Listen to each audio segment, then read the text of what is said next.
Hadis nabaviyda olimlar payg'ambarlarning merosxo'ri deyiladi. Darhaqiqat, ushbu hadis diqqat bilan sharhlansa, uningda ko'p hikmatlar jam bo'lganini ko'rish mumkin. Yaxshiliklar pardalangan dunyoning pardasi faqat Alloh Rabbul Alamin taqdir qilgan insonlarga ochildi. Ular payg'ambarlar, sahobalar hamda olimlardir. Ular o'z zamonasining ilg'or insonlar bo'lishgan edi. Payg'ambarlar va sahobalarning zamoni tugagan bo'lsa-mu, ularning merosxo'ri bo'lgan olimlar qiyomatgacha davom qiladi. Hazrati Imom Abu Hanifa vafot bo'lgan yili Imom Shafiiy tug'ilganidek, zamin olimsiz qolmaydi inshaalloh. Ilm olimlarning yo'q bo'lishi bilan ko'tariladi. Olimlarni yaxshi ko'rish, ularni hurmat qilish, fatvolarga agishish ummat uchun hamisha xayrlik bo'lgan. Olimlarga tosh atqanlarga Allohning balosi yoqqan. Kunimizda ham oramizda olimlar xususida turli gaplarni to'shib yuradiganlarimiz bor. G'ayvatlarning adoqi yo'q, 4 kunlik umrimizni kelib olimlar haqida suhbatlashib o'tkazayotganimiz ko'pchilikni tashvishlantirmasa. Aslida biz mas'ul emasmidikki, olimlarni azizlashga, qo'limizdan kelishicha ularning ishlarini yengillashtirishga. Shayton kechalarni ibodat bilan o'tkazadigan obid o'lsa unchalik xursand bo'lolmaydi ekan. Ammo olimning o'limi uni hadsiz shodlikqa cho'mdirib ekan. Shayton kimning qandoq islomni saqlab qolganligini obdan biladi ekan. Shaytonni shodlantirgan hodisa mu'minlar uchun musibat bo'lishi kerak. Olimini saqlab qololmagan, qo'g'dab qololmagan ummatni xayr tarik etadi. Bu ummat o'ziga berilgan ne'matdan ochiq yuz o'rgan bo'ladi. Alloh taolo Qur'oni Karimni o'zi himoya qilganligini aytdi. Uning kalomlari olimlar tomonidan ta qiyomatga qadar insonlarga yetkaziladi. G'ayvat harom, ammo harom amalning 2 barobar haromligi uning yerginch bosqichini besib o'tishi demakdir. Allohga eng ko'p taqvodorlik qiladigan insonlar maqomini olgan ulamolar haqida gap to'shishdan, ularning sha'niga har xil nomaqbul so'zlarni aytishdan qo'rqish kerak. Rasululloh sallallohu alayhi va sallam maqtagan zotlar haqida so'z bo'layotganligini bilamsiz, birodar, deb to'xtatib qo'yish kerak g'ayvatchilarni. Yoki bu so'zlarni jon quliq bilan astoydil anglayotgan so'rini tark etish lozim. Bu majlisda xayr yo'q. Bu majlisga Allohning rahmati tushmaydi. Bu majlis ishtirokchilari agar vafot bo'lg'ich tavba qilishmasa, ishlari ig'ir bo'ladi. Hammamizga ma'lumliq mashhur bir olimning uniga ilingan darslarni anglaganimda bir duo diqqat e'tiborimni o'ziga tortgan edi. Ustoz asosan har darsini yakunlashdan oldin ey Alloh, darslarimizni davomiy qilgin dedi. Albatta o'z vaqtida bu so'zlarni kishilar darslarimiz to'xtab qolmasin degan umidda qilingan duo deb tushungan bo'lishi mumkin.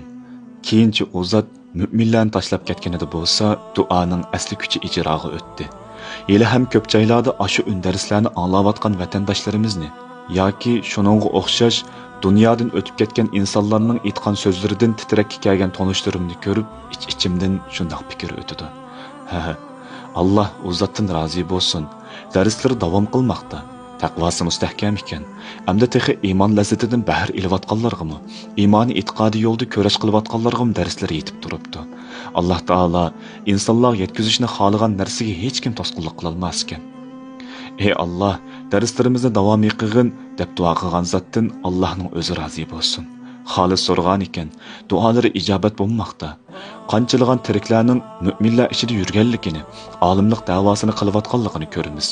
Ularning manfaati ana shu birli lintida aytilgan so'zlarchilik foydali emas. Insonni inson qilgan amalidir. Agar taqvo bilan zinnatlansa, oddiy so'zlarmi shahasar bo'ladi.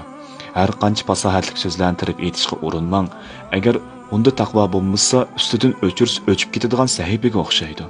Mubada olimlar ko'zi bilan dunyoni ko'ra olmaydi ekanmiz, bo'ldi qiling, yukimiz ig'ir dunyoda ularni tinch qo'yayli.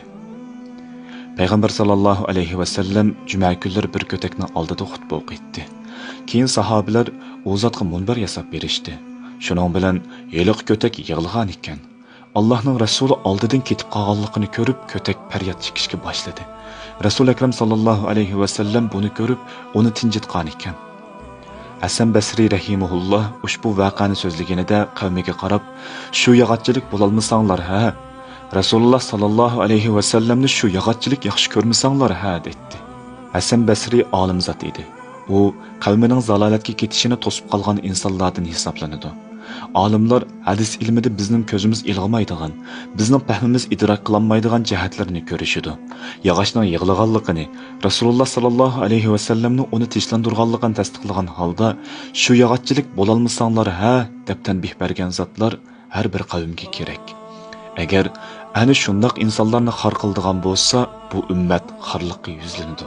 Agar biz bugun olimlarimiz haqida fitna ig'vo qilishni to'xtatmasak, atagacha bu g'ayvatlarimizning samirib ketishida shubha yo'q. Yumshaqqina qor uchqunlarini yumultib qorbovo yasagan misol bizning so'zlarimiz olimlarning yo'qolishiga sabab bo'ladi. G'ayvat olimlarni yo'qotish uchun besilgan dastlabki qadamdir. Agar qotillikqa rozi bo'lsangiz, tilingizni qo'yib o'ting. Marhamat. Alloh qotillarning jazosini beradigan zot. Bir kuni sahobalar suhbatlashib qoldi. Ular mushu uyda islom uchun nimaning ko'p bo'lishi yaxshi degan masala xususida munozirlashyapti. Kimdir bir uy oltin bo'lishi va uni sarf qilish badaliga islomning rivojlanib ketadiganligini aytdi. Kimningdir fikriga ko'ra bir uy shahid bo'lgan bo'lsa, ular Alloh uchun jang qilib qon to'kkan bo'lsa, jon bergan bo'lsa. Shu vaqtda Hazrati Umar radhiyallohu anhu shundoq dedi: "Menga bir uy Abu Ubayda bo'lgan bo'lsa." Abu Ubayda sahabelarning ichidagi mujtahid olim. Amirul Mu'minin haq so'zni aytgan edi. Bir uy oltin, bir uy shahid, bir uy boshqa narsa bo'lganidan bir uy olim bo'lsa.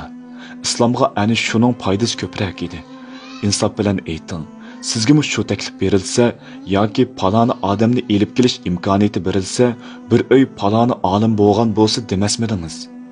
Shaxsan biz degan bo'lardik.